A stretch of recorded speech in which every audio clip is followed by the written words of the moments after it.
Mostly, or most of the time, I work with people that I know, people that I'm comfortable with. I don't work with models because I can't afford to pay them. And I don't work with subjects. I just discovered 3 S's, like the studio, the seater, and the subject. Those 3 S's don't work for me. So the images that you see are of people that I love dearly and people that I've seen for the longest time progress, like the person who's on screen right now is Christina Mavuma. She's one of the few trans women that I've been following and documenting over a period of time.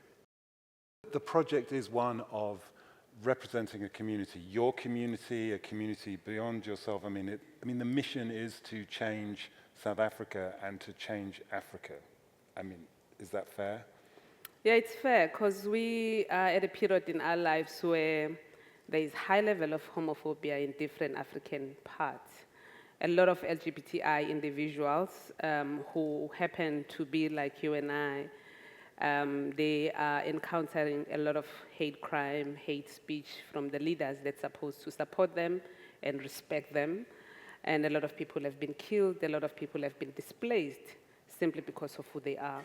We know of the anti-homosexuality bill that was passed in Nigeria, and before Nigeria, there was anti-homosexuality bill that affected Ugandans, and it meant that a lot of Ugandan LGBTI people had to leave the country and seek refuge in different places abroad.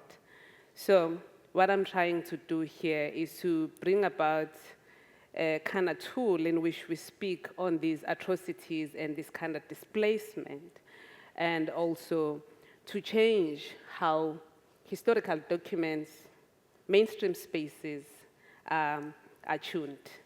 Because when you come out in any space, it's like you have to negotiate a space and say, hello, well, I'm here. And then people are not willing to listen. And then it means that a lot of our people have to deal with the most queerphobic and homophobic spaces at workplace, at schools, at churches, and in different public spaces. It's like when you see 2 gay men kissing, it becomes such a stare. When you see lesbians kissing, it's like, oh my God, what's going on? And people start praying for you as if there's something wrong that you have done.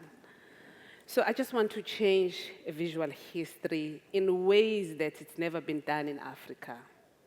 I told myself that I need to set a precedent in which even the person who is not conceived right now get an opportunity to see a gay grandfather with pride, to see a gay grandmother or a lesbian grandmother with pride.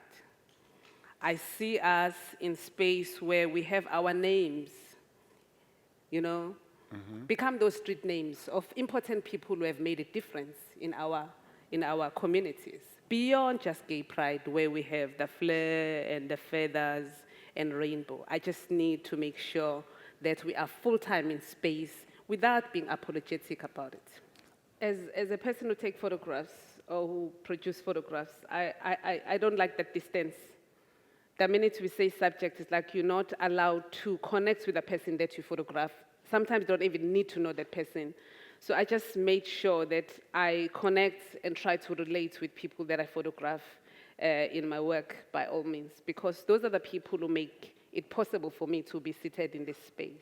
Those are the people who made it possible for me to have work at the Freedom Park. So they can't be subject.